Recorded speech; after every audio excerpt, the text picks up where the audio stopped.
So we're gathering back in the sanctuary to. Are you okay, Ben?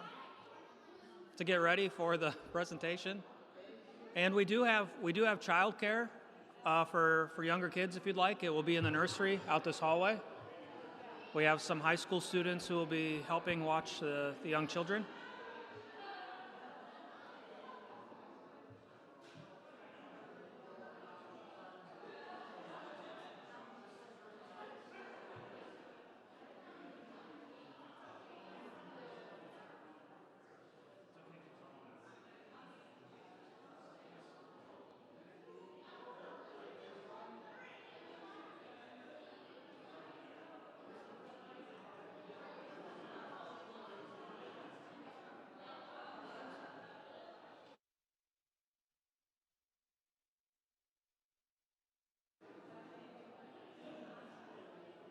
Just give me a thumbs up. We're good. Hello. So we're gathering together, and we're live streaming this. So thank you for joining Olmsted Community Church as we host Us Together to give us a presentation on Refugee 101 as we find ways to partner together, not just as Olmsted Community Church, but as hopefully many more churches and congregations and part of the faith community at large in our area. And so we're very grateful to have Us Together site director Ron Hedrick with us today, and he will be leading us in this presentation and to have a Q&A. So if you're joining us online, feel free to write any questions you have in the comments, and we will have them asked during the Q&A session. We have someone who's watching all those, and they will be asked so that you can get answers for them. And if you're joining us in person, we'll have you raise your hand at that point in time, and we will hand you a microphone so that when you ask your question, everybody who is joining us online will be able to hear your question as well.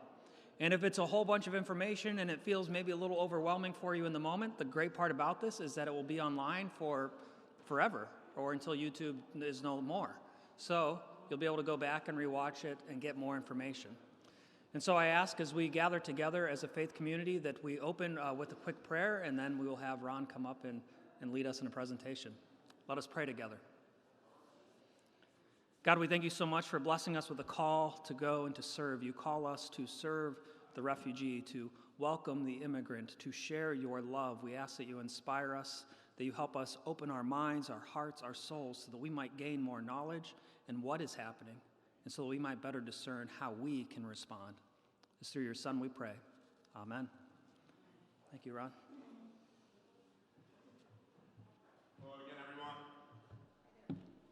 So again, I want to thank everyone for having me.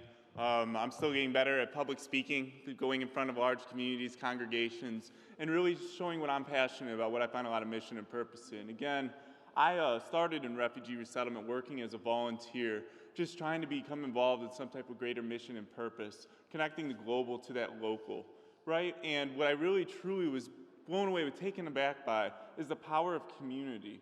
What that can do for things like refugee resettlement, being a voice, showing that we want to stand for something such as human rights, justice. A lot of people that are fleeing persecution coming here and looking for that safe refuge, showing that there's faith-based organizations that are open arms, welcoming, ready to share their community with them as well. And that's something you all are doing with the family that's arriving here on Friday. It's a family of 4, mother, father, their son, and a newborn baby girl. And truly coming out of such an emergency response situation like Afghanistan, coming here to Cleveland, a place that they have never heard of or been before, just looking to start their lives anew, finding that safe haven and building community. So one thing I realized, though, when we work with a lot of different community groups, there's a lot of questions and concerns about, what is a refugee? What are the different statuses of immigration? And what are some of the issues and challenges they're facing? Where are people coming from? There's a lot of that heartfelt support that people want to pour out. But it's really important to have some of the background context. Now, again, Us Together is a refugee and immigrant serving agency in Cleveland, Ohio. And as you see up here, our mission is to coordinate, organize, and initiate services to immigrants and refugees through education, advocacy, support services, information, referrals, networking opportunities, really in order to strengthen the community that we all are living in as well. Now we have a presentation, it's a brief video that kind of gives a Refugee 101, if you will. It gives you the background, the basics, and then I'm going to be here to answer any questions, concerns, and then really talk about how as community members we can all come together and showing that we can do neighborhood revitalization, economic revitalization, community building through a lot of the refugee and immigrant support that we're here to talk about today. So I'll turn it over to Joe. Go ahead and start the brief presentation video, and then right after we'll do a quick Q&A. And if you are online, please feel free to type into the chat box. More than happy to answer any questions, concerns, and we can go from there. Again, thank you.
Hello, everyone, and welcome to Us Together's Refugee 101 presentation. My name is Liv Randall, and I am Development Specialist here at Us Together, and I will be giving you your presentation today. If you have any questions at the end of the presentation, feel free to email me. My email will be towards the end of this presentation, or reach out to the person who's giving you this presentation. I'm sure we can answer your question or direct you in the right place. So just to start, Us Together's mission is to coordinate, organize, and initiate services to immigrants and refugees through education, advocacy, support services, information, referrals, and networking opportunities in order to strengthen the community that we live in. This is basically the long way of saying that we do whatever is in our capacity to help refugees settle in Cleveland and thrive here in our community. So a little background about who we are. Us Together was founded in 2003 in response to the growing needs of refugees and immigrants in Central Ohio. We are a mutual assistance agency, which means we were started and we're still managed by former refugees. So in 2003, our co-founders are from the former Soviet Union, and they began helping other refugees from the former Soviet Union resettle in Columbus. And then they began resettling more diverse refugee populations in 2005. In 2008, we opened our second office here in Cleveland to serve refugees in the surrounding area. And then finally in 2013, our office was opened in Toledo, and this was our third and final office. And it was opened in response to the growing Arab refugee population in that city. So some important immigration statuses when talking about refugee resettlement include immigrant, parolee, refugee, and asylee. And we're going to go over what exactly those mean next. So first up is an immigrant.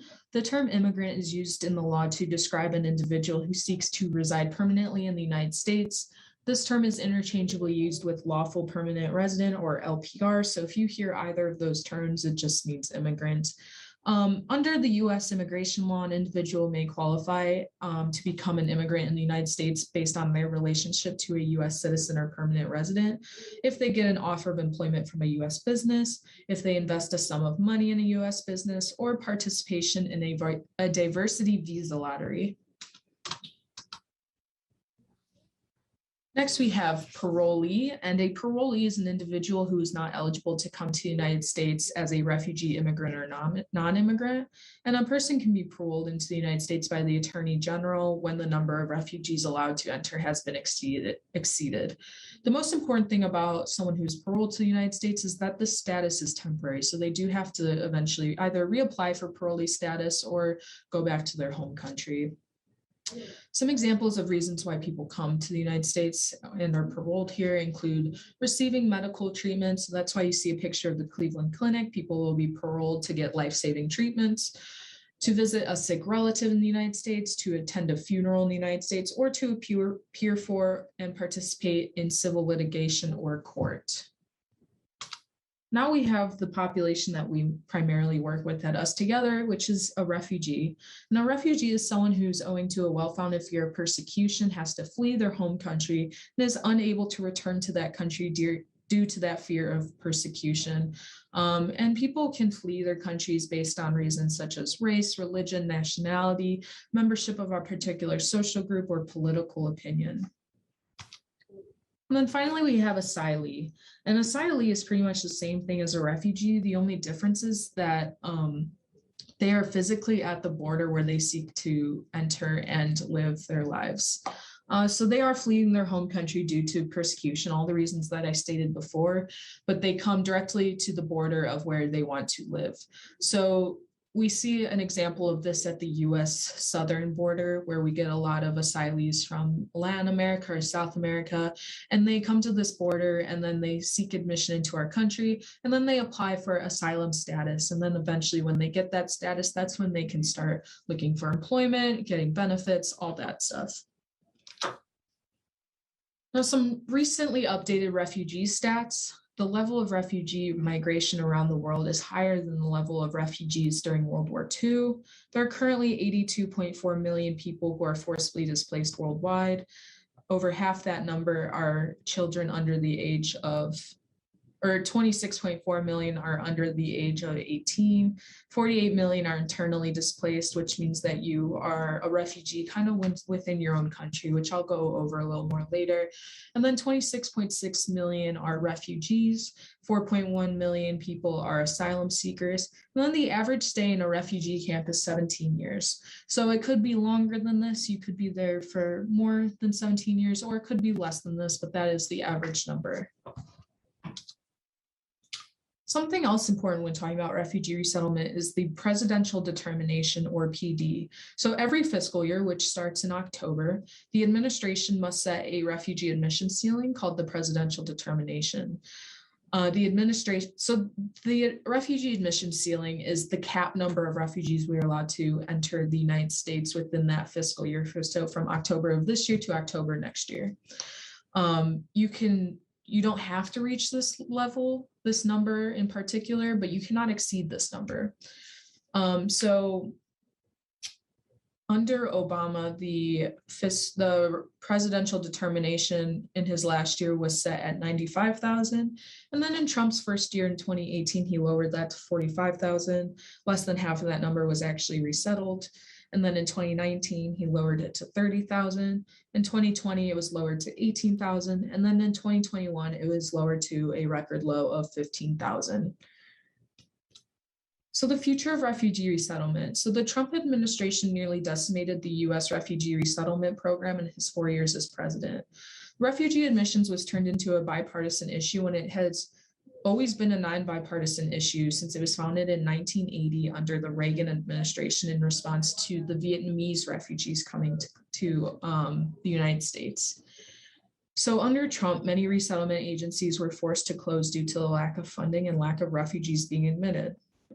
When you're not getting refugees, there's not really a point to have as many refugee resettlement agencies. Biden has raised the refugee admissions cap to 62,000 for the remainder of fiscal year 2021, which recently ended. And the refugee admissions cap is expected to be raised to 125,000 people for fiscal year 2022, so this upcoming year. So that is a good step in the right direction. So some refugee resettlement, here are the steps and agencies involved. When someone flees their country, this is the whole process they have to go to before we actually resettle them in Cleveland. So it all starts with the United Nations High Commissioner for Refugees, or the UNHCR. This is the agency that sets up refugee camps. They give you refugee status, and then they direct you to foreign ministries for security screening. So for the United States, refugees have to go through rigorous years-long process of security screenings, background checks. So they go through Homeland Security, Department of State, FBI, National Counterterrorism Center, Department of Defense, Customs and Border Protection, just to name a few. And through all of these agencies, they have to create identification documents, biographic security check, biometric checks, medical screenings, travel arrangements, all that stuff. So they go through this long list of security screenings for each organization. And then once they get through that, the refugee case is assigned to a voluntary agency, or a VOLAG. There are currently 9 VOLAGs in the United States, and ours is highest, the Hebrew Immigrant Aid Society. So basically a refugee case will be given to these voluntary agencies, and the agencies will say, well, this family coming from Syria has family in Cleveland, so we will assign them to our affiliate in Cleveland, which would be us together. So then once that occurs, the refugee case is assigned to a resettlement agency, so that would be us. And then the resettlement agency assists the refugee in integrating into the United States. So once they land in Cleveland Hopkins Airport, that's where we take over. We make sure they have housing, benefits, all that good stuff, which I'm going to go into in more detail here in a second. So the Us Together process, which is more or less the same as every resettlement agency at the local level. So it all starts with the resettlement services within 30 to 90 days after arrival. In these first 3 months, we make sure refugees have housing. We pick them up from the airport. We make sure they have culturally appropriate meals, referral to public benefits programs, enrollment in English classes, employment services, all that good stuff. But this is not a lot of time to fully integrate into a new country, as you can imagine. So that's why we offer programs and services beyond that 90 days after arrival. So this includes like employment services, health access, parent education for parents with kids enrolling in public school, financial literacy workshops, mentorship, etc. And I'm going to go into some of these bigger programs here shortly.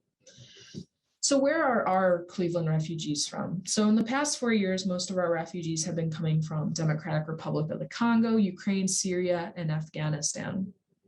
However, every country on this list, we do have refugee populations. So depending on when a situation might have been occurring. So we have a lot of Vietnamese refugees from the 1980s and before.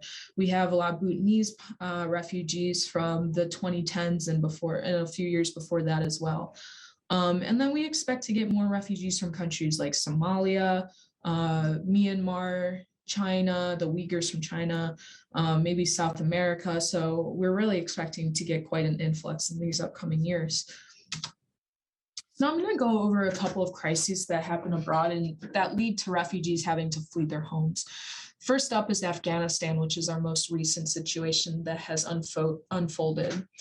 So Afghanistan has faced conflict for the past 4 years, beginning in 1979, following the Soviet invasion and installment of Soviet-backed ruler Babrak Karmal. However, the conflict continued before these past 40 years. So as you can see, Afghanistan, it's a strategic location. It's very good geography. So if you might remember in history class, learning about the silk and the spice roads that were used to connect the east to the west and help those different areas trade back a couple hundreds of years ago. So these roads intersected right through Afghanistan. So there were a lot of empires and states fighting over this area of land for decades and hundreds of years before conflict in the modern era. And And then, of course, in the 1910s, there was the great game between Great Britain and Russia. They were trying to take over Afghanistan until the end of World War I. And then, of course, like I said, 40 years ago, the Soviet invasion, and there has been conflict since then. So Afghanistan has never really had a chance to stand on its own and have its own policies and government. It's always had outside hands dealing with it, which has led to conflict for so many decades.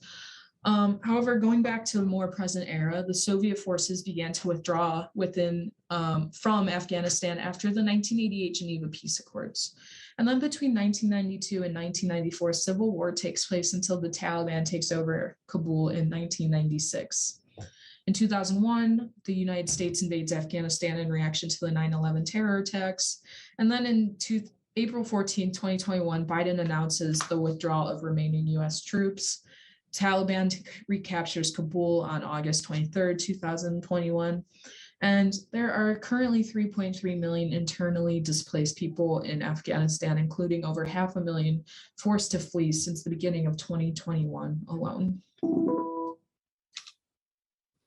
Now I'm going to go over the conflict in the Democratic Republic of the Congo, where we have been getting a lot of our refugees the past few years.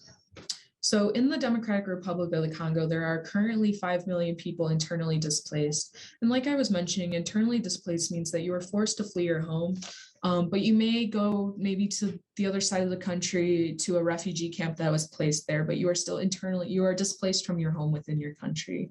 As you can see, the Congo is a huge country, so people might flee from the east, but they might go to the west to seek protection. The Congo is also hosting about 500,000 refugees from surrounding countries like Burundi and South Sudan. However, the conflict dates back to the 1994 genocide against the Tutsi, when people who committed genocide in Rwanda fled into the Congo, and they sparked 2 back-to-back wars. These wars didn't end until 2003. However, just because they ended, there's still a lot of conflict and fighting happening since 2003. The last president maintained power by force for a couple of decades and refused to host fair elections until January of 2019, where someone else won the elections. However, after some time, people suspect that the person who just won presidency is just a political puppet of the previous president. So we don't really know if the situation is going to get any better under the new president. Lastly, we have an overview of the Myanmar and Burma crisis. So there are 1.1 million Rohingya people in Myanmar, and the government, so the Rohingya people are a Muslim minority in Myanmar, and then the majority, and including the government, is Buddhist. So waves of violence began in Myanmar against the Rohingya people in 1990, which killed thousands of people and forced thousands of people to flee. These waves of violence or genocide began to calm down. However, as you might have seen in 2017, they sparked back up, and thousands of people were forced to flee to Bangladesh. So half of the 1.1 million Rohingya people have fled. The bad news is that Bangladesh recently closed its borders to refugees. So we don't really know what the situation is going to look like. We hope the Rohingya people find safety in other neighboring countries. But that is their situation, and violence still ensues in the country today. So which countries resettle refugees? Of course, it's all the countries on this list, including the United States. We have a lot of Western countries.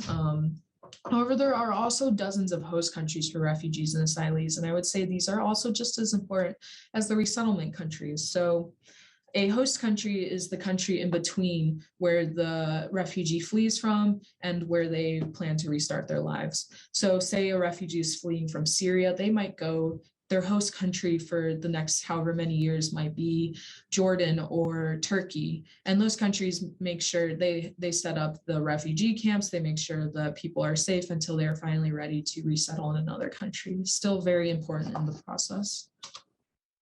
So some major issues that refugees face include pre-migration trauma. As you can imagine, this is caused by violence, war, displacement, loss of friends and family, separation of families, persecution, and extreme poverty. There is also post-migration stress, which is also pretty traumatic. Just because you make it to the United States doesn't necessarily mean your trauma stops. There are lots of changing family dynamics, weakened social networks. You left the community you have of the people who spoke your language, ate your food. You might have left friends or family behind, and you might have distrust of the government or community you lived in based off of the trauma you went through in your past. A lot of refugees have higher rates of mental illness, including depression, PTSD, higher suicide rate, and survivor's guilt. Depression, anxiety, and suicidal ideation or attempts have increased during the pandemic alone, just because they're such a hard to reach population, and a lot of information wasn't translated linguistically to meet their needs. So as you can imagine, for us, it was very stressful how fast we were getting information, what was changing. It was slower for them, so it was even more confusing and scary because they weren't getting all the resources we had in English available. And then there's a lot of culture shock that happens when you make it to America due to a variety of reasons. However, like I said, the biggest one is linguistic. If you think about it, it's very hard to navigate America if you don't know English.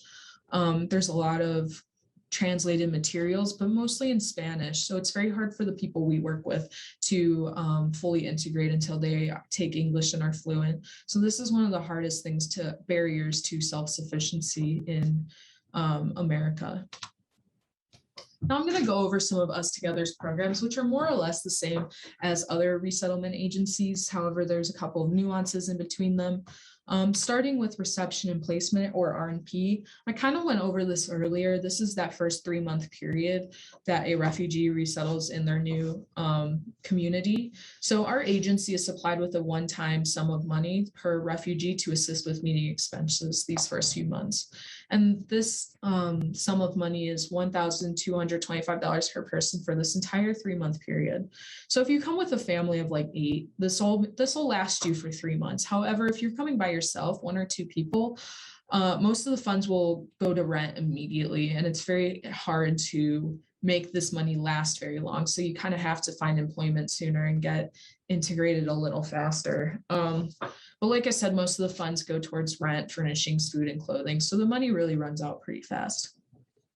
Other services provided is like school enrollment, referrals to other long-term assistance program, medical assistance, etc. And then we have employment services. So this assists refugees in finding jobs in Cleveland. And this is a 6-month period after that initial 3-month R&P period. So clients are required to attend ESL, job readiness, and financial literacy classes. And ESL is English for second language learners. So this would be English classes. And then we assist with resume building and job applications. We also have links in the community pertaining to trainings and education. We also know who is more willing to hire refugees, who knows they're hard workers, and where refugees would enjoy working. And then once that's all taken care of, we assist in finding childcare and transportation to and from job-related appointments and the job itself. And then we have our Micro Enterprise and Development Program, or MED. And this promotes economic self-sufficiency by increasing self-confidence, expanding social and financial networks, and gaining financial literacy and language skills. Basically, this program helps refugees and immigrants in Cleveland start their own small businesses here in Cleveland. So some things we help with is business development training, technical assistance, credit building, and applying for microloans. In the pictures, you can see a couple of our clients. Mohammed, he makes his bracelets. He's from Syria. And then our first restaurant storefront, Habesha, Ethiopian and Eritrean restaurant. That is the owner, Jamal, talking with Fox 8 about his business. And then we have some youth development programming. So we have career shadowing. We help students explore their post-secondary educational opportunities. We do individual mentoring for immigrant and refugee youth. We had a remote learning mentoring program during the pandemic to help access virtual learning and understand that platform. And then after this past year, we had holistic youth groups, which you can see in the bottom left-hand corner, which were a lot of art therapy, music therapy, yoga, just to help kids reconnect, be in person again, and really just decompress after what a hard and isolating year this past year has been. Then we have Preferred Communities, or PC. This is basically a one-year-long program that's extensive case management. So there's an emphasis on overcoming barriers to self-sufficiency. We focus on highly vulnerable clients, and they must meet 3 of 12 domains of vulnerability in order to enroll. Some of these domains include mental or physical conditions, elderly clients with no support, LGBTQ clients, or minors without parents. And then finally, we have interpreter services, which is our social enterprise. And a social enterprise is basically a for-profit within a nonprofit. So whatever funds we make from our interpreter services goes directly into our resettlement programming and supports our work as a nonprofit. We have over 70 languages spoken in a network of over 250 interpreters. We have interpreter and translator recruitment by our office, and we have trainings for our clients, our interpreter services clients, on how to best work with interpreters moving forward. And this is really a great program within our agency because it helps case managers break that language barriers when they're talking to clients directly, either on the phone or in person. So now I'm going to go over how to get involved. There's a few options. The first is, of course, volunteering. So some of our current needs include setting up homes for newly arriving refugees. This includes like picking up household items from Walmart and or our office, moving furniture to the houses, and assisting with collection of donated furniture. We also need community navigators or mentors to show refugees around the community and assist with their integration. So this would be like showing a refugee or refugee family key locations like the grocery stores, banks, bus stops, and even fun stuff like going to parks or museums in Cleveland. And then we need transportation assistance for refugees living in Cleveland. So not only taking them to appointments or jobs or anything the first couple of months, but also teaching them the public transit system so they may get where they need to be on their own. Again, the goal is self-sufficiency. And then finally, English language tutors or ESL tutors, where you can help teach arriving refugees English or practice with them, just have conversations. We also have other opportunities which you can reach out to us about more information. If you have a particular skill set that you want to use, you can let us know and we'll try to fit you in the best place for you and the refugees. Next is to donate. So we have a few needs, including like furniture, household items, and toiletries of all varieties. Electronics like laptops, phones, and other similar devices, small appliances that are super popular and come in and out of our office very fast include vacuums, microwaves, toasters or toaster ovens, bicycles of any variety, and bus passes are high in demand, and then grocery or retail gift cards to places that our clients shop at, like Aldi's, Mark's, Dave's, Giant Eagle, Target, and Walmart. And then, of course, monetarily, you can donate at ustogether.us/donate. And then you can help us by fundraising for us. So help resettlement agencies raise funds that go directly towards our refugee integration programming. We have an upcoming first annual Refugee and Immigrant Art Exhibition at Current Gallery, so you can be on the lookout for more information about that. Tickets. We also have a Refugee and Immigrant Owned Business coupon book that will be going live here in a couple months. So if you want to get involved with any of those, feel free to reach out to learn more. If you want to start fundraising programs at your work or school, you just let us know and we'd be happy to help set anything up. And then finally, the last way to get involved that doesn't include necessarily your time or money would be to advocate for refugees or learn more. So you can email me to join our emailing list to stay up to date on what Us Together is up to. And this will have like action items, what we're doing, how you can get involved. But otherwise, you can also learn about refugees and their experiences so that you can advocate and educate others on their behalf.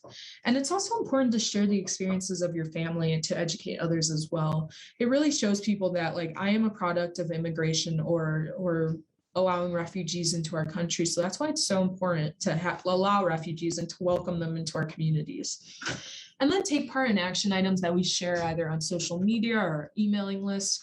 Sometimes we'll share petitions calling local and state government, etc. And then follow and share our posts on social media. So there are all of our handles. We post a lot of information about like what we're up to, how refugees are affecting the Cleveland community, different restaurants owned by refugees that you can visit, just fun stuff like that. And then we also have a lot of like reading lists, documentary lists, and those are really good ways for you to really learn about refugees and their experiences. And that's one of the best ways to get involved, is just by educating yourself on others. All right, thank you all so much for taking the time to listen to me today. Like I said, if you have any questions, my email was on the previous slide, so you can feel free to rewind this video, stop, shoot me an email if you want, or talk to the person presenting this, who gave you this presentation. Thank you all so much again, and I really appreciate you being here.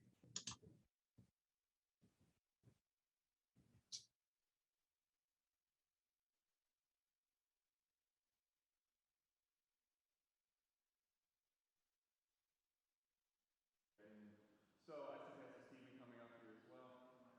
Oh, oh yeah, not a problem. Perfect. Okay, so that was our presentation. I just wanted to then turn it over to everyone and just answer any questions, address any issues, concerns, any comments, remarks, thoughts. Please feel free to share. But I'll turn it over to you all now. Whether the question could be about standard refugee resettlement, a lot of the emergency response we're doing with the Afghanistan response, and then also just how to get involved, some of the core programming we do related to community integration as well, because Us Together really tries to be a convener, connecting communities to these social causes that are really related to refugees and immigrants.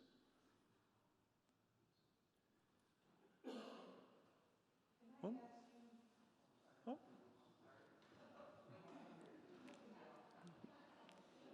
And again, I'm not even used to using a microphone. If you were to tell someone in my family they gave me a microphone.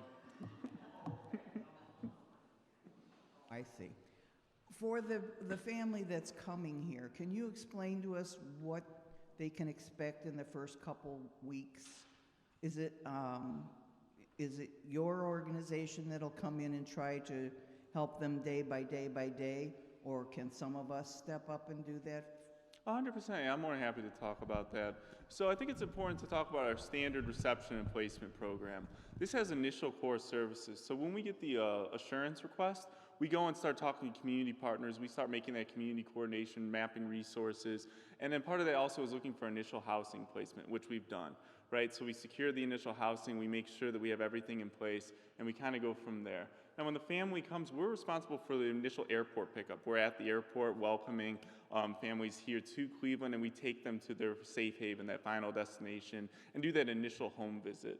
And then sometimes soon after, we do another home visit, and then starts really the process. We make sure we're submitting applications to Ohio Jobs and Family Services for public cash assistance, or enrolling them in other assistance programs. We're doing health screenings, making sure they're connected with health medical service providers. And then we assign them also a case manager. And something Us Together does is we hire refugees and immigrants from the community to serve as case managers. So if we have someone from Afghanistan, we try to make sure that we have them working with a case manager that they themselves were a refugee from Afghanistan. So in this situation, we'll have a case manager named Fazullah Sadat, who will be working with all of our Afghan clients, whether they're special immigrant visa holders, people that worked with the U.S. military, people that are coming as refugees, or people that are here paroled, looking to adjust their status as well. So he'll be coming in and out, working with the family, making sure a lot of those needs are met, taking them to food pantries, taking them to secondhand consignment stores, looking for different seasonal clothing items, and then making sure that they have all those different referrals, doing that transportation. Now, this is where we try to lean into the community as well. So this is one person, then again, working with me and our other staff, but we're having a substantial number of individuals. So really, we try to turn to the community and ask, what are you able to do? What are you wanting to do? So there's several different opportunities to get involved. If you want to be the ones maybe to help do the transportation to and from medical employment, meet the case manager there, that's great. If it's something that you want to do, kind of stock the pantry, making sure they have all those food supplies, that's great as well. Again, we have a limited amount of cash, right? So it's $1,225 per individual. You do a family of 8, that's usually a substantial amount of money that we can use over a period of time. But if it's one individual and the first thing we do is find a security deposit and first month's rent, there's the money, it's gone. And then we have to look towards the community for all kinds of in-kind donations. So the first and best way to get involved with the family that's coming is looking to see if there's any kind of in-kind donation support. That could be retail, grocery gift cards. That could be actually taking to a food pantry. I talked to an individual here in the back that was talking about the food pantry, taking them there. And then just being a welcoming voice, community navigator, showing people around North Olmsted, letting them know that this is a welcoming community, being a smile, letting them know that they have made a final destination, that they are at a safe haven, and looking for ways to kind of return agency and autonomy. The standard time for a refugee to be in a camp is about 20 years. We talk about these host countries where people go, and it's, yes, you could stay here temporarily, but you have to find that final place of resettlement. Coming to Cleveland, Ohio, then, would be that final place. And one of the big things we try to do is really return agency autonomy. I see there's a lovely place to walk around out here. There's a park, it looks like, right over there. Just making sure they know, hey, this is what's available in the community. If you need help getting there, let us know what you want to do. And we will be more than happy to help connect you with those services. So I'll make sure that I put you all in touch with our reception and placement program manager, and then also their case manager, to talk about different ways that we can coordinate, work together to make sure that this is a very welcoming experience for this family of 4.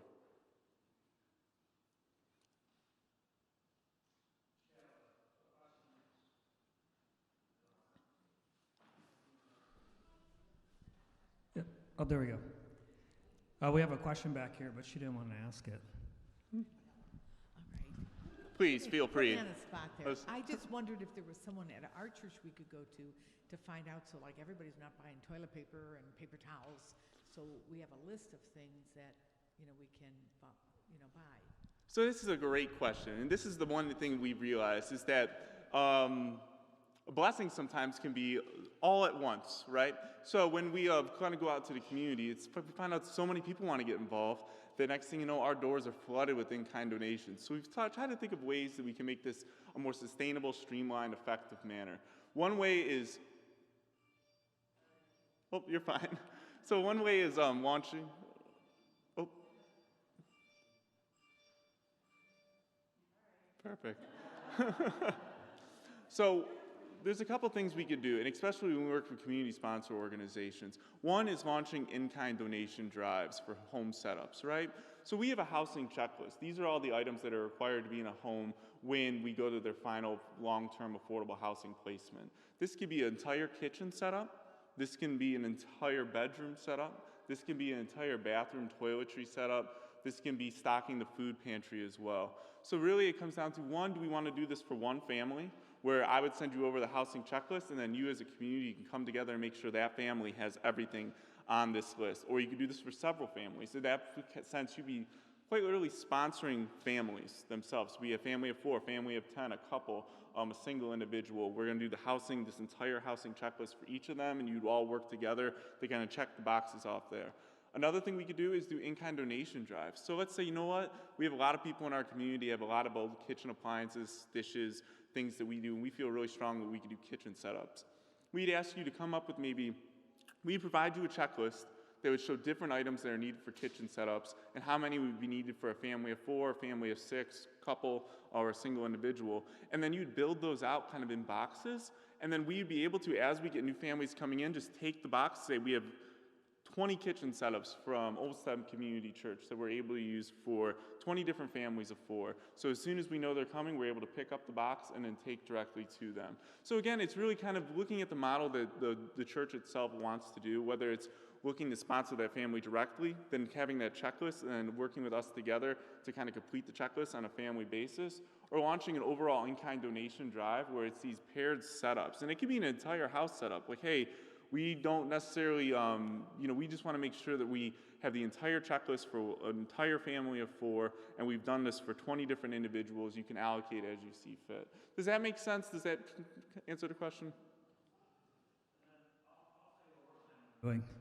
So that's good for everyone who's joining online and can hear overall. For Olmsted Community Church, I'll tell you what we're currently planning on doing, and I've been in contact with Chelsea, and hopefully she's going to try to schedule a Zoom meeting tomorrow to go over this in more detail. I do have that housing checklist for our apartment and for this family of 4. If you are interested in helping with in-kind donations for that, please let me know, and I will send that email out either later tonight or early tomorrow morning so that you can respond as quickly as you can reply all with what you have, so we can kind of assess what all is there. Yes? Sure, that's fine too. Sign Up Genius. Okay, that sounds even better. I'll send it to Cynthia. She can set up a Sign Up Genius. And then we'll put that out there. But this meeting is tomorrow afternoon so that we can get an assessment of what we're going to provide for the apartment, and then us together so that they have materials that they'll be able to provide to fill in the gaps.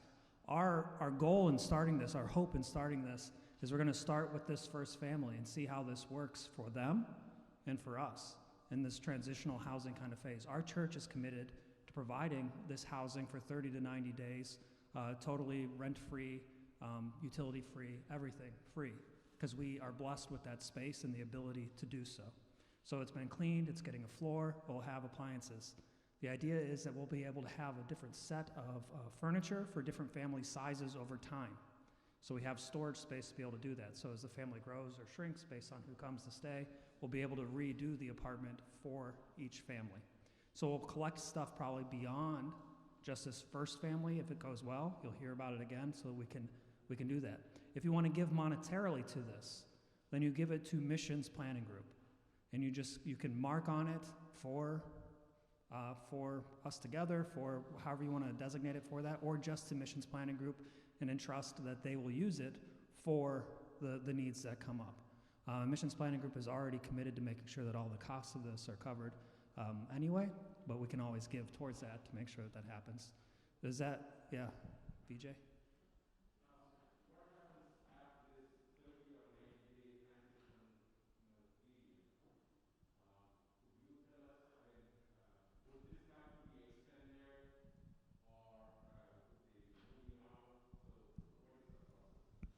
Yeah, so right now we're looking really in the transitional temporary housing. Again, I mentioned earlier the assurance process. We might assure a case, but when we find out they're traveling, it's sometimes, hey, tomorrow the family will be at the airport.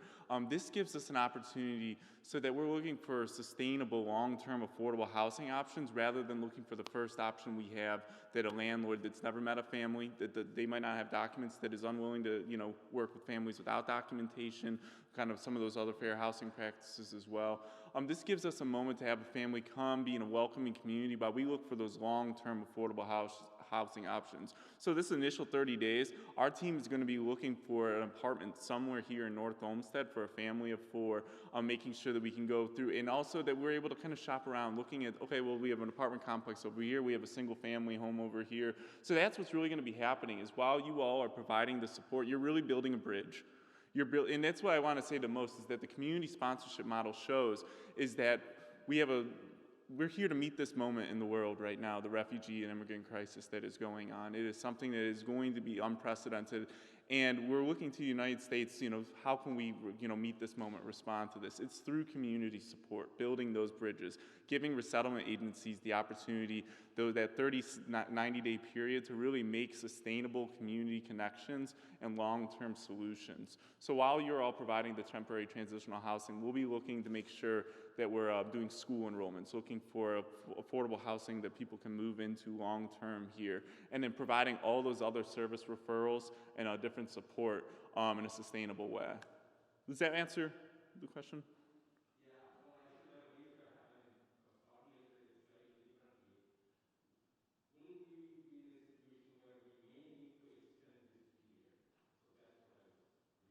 And what was the question? They want to know if we would be into a period where we might have to extend the time of the family being here beyond 90 days. So that's something that if you're open and willing to do so, by all means, if that situation does come up, we would ask you. But if it's something you're not able to do, we have other options. But this is probably one of the more sustainable ones, right? So if and when, the extensions happens, we have different grant funding to look for different temporary transitional housing as well. But then that kind of puts back in a lot more trauma. It's like, okay, you're here, now we're going here, then we're going to another location. There is times where we do have to extend, but in our standard process, we would usually try to find that long-term affordable housing before the family comes. So even now, I don't see it going past 90 days. However, given the emergency response nature of the Afghanistan evacuation, there may be a point, but if you are unable to do so, that is something Us Together is fully ready to start looking and making sure that that's in place there as well.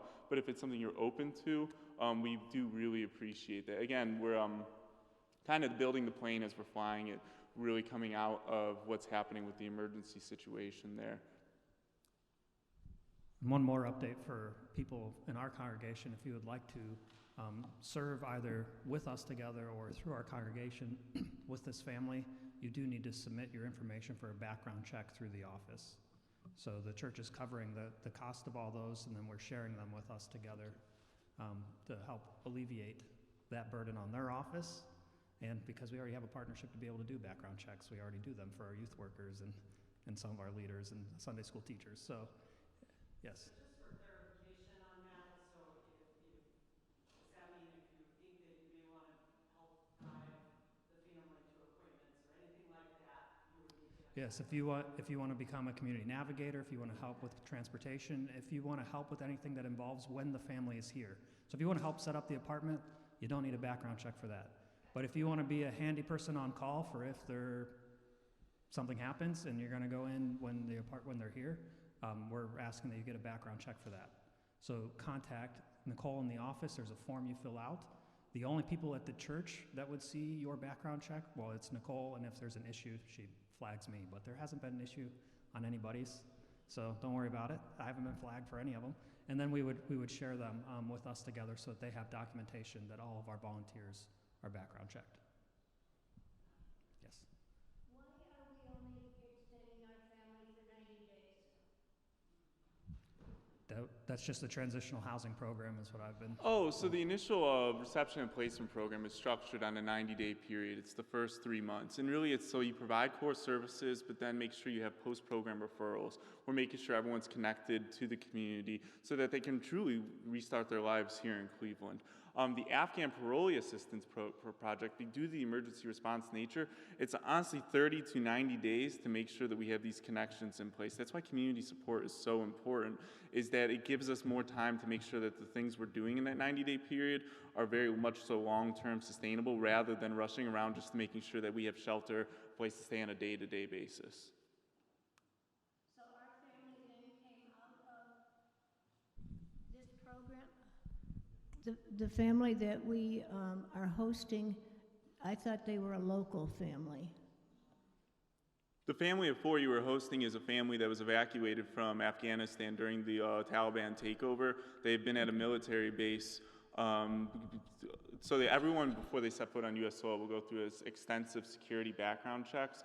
They've just been at a military base having their application for parole process. Once that's finalized, they come to Cleveland here as a safe haven. So we're talking a family that 2 months ago was in Afghanistan, fleeing for their lives, made it out, got to the U.S., has spent a military base, maybe in some type of, some military bases are different than others. Some have, more, you'll be able to use hotels, work with different hotel partners. Some places are setting up cots and doing quite literally building camps there at the base and making shelters while they're going through this process. So the family you're going to be working with will be coming from a military base here to Cleveland. So Afghanistan, military base, Cleveland, Ohio. So you can imagine there's a lot of trauma coming with this. It's a very, very sense of urgency that's coming with this as well.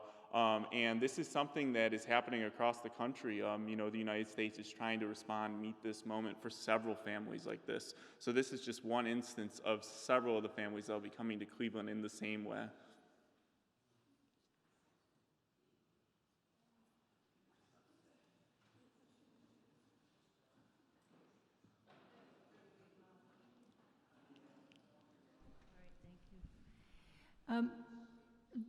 As far as the volunteers go, is there any cultural training for them? 100%. And another question is, can you mention something about COVID testing? Because I've heard different rumors. They don't test refugees, they don't test them coming in. So if you could mention something about that. And just a comment, you guys talk really fast.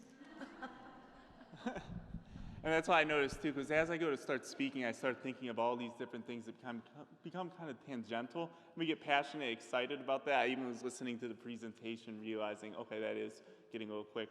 That's something, I'll definitely take note of.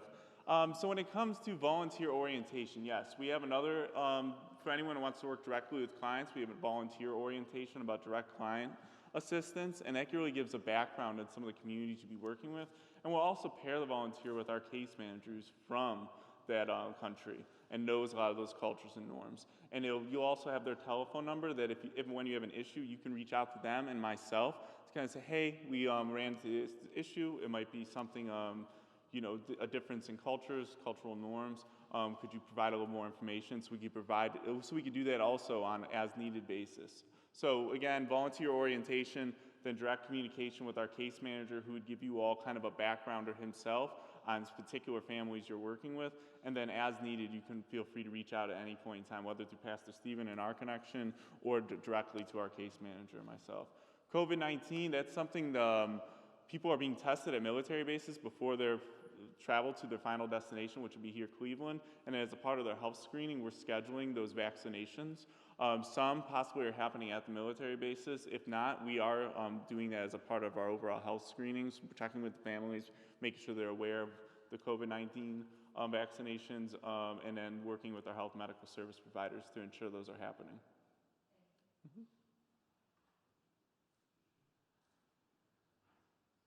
Any other questions? So again, I just wanted to note that, you know, I'm from Cleveland. I truly believe in the city of Cleveland and what it means to be a welcoming community for refugees and immigrants. I worked in direct services here for several years, and then during the previous administration, I went down to DC to work at a national level with several offices throughout the country. And during my entire time there, all I could think of is Cleveland really does set a template and a model for what it does mean to be that welcoming city. And when given the opportunity to, I decided to come back to Cleveland to work with Us Together, Refugee Resettlement, as the director. And in doing so, I really wanted to try to come together and bring a faith-based community sponsorship initiative. So this is something that we're kind of piloting. We're building the plane quite literally as we're flying it, and you're one of the first congregations that we're working with to really build out this model. So if you have any feedback, input, things you think they're working well, things you think aren't working well, please let us know. Because, you know, again, it's Us Together coming to work with the Olmsted Community Church to really kind of build out this community sponsorship project model as well. So please, at any point, feel free to reach out. Thank you, Ron. Thank you so much, and thank you all for... Thank you. Thank you all for sticking around for that. If you have more questions or concerns or anything, please send them to me at pastor@olmstedchurch.org. We do have several people that have already specified that they're really interested in helping with this ministry, and so we'll probably start with them. Or if you are also really interested in helping and giving time to this ministry, please let me know so that we can form a small group that can kind of coordinate all the aspects of this as we go along. Okay? And Cynthia will send out a sign-up genius probably tomorrow because I have a birthday party to go to today. So, thank you all.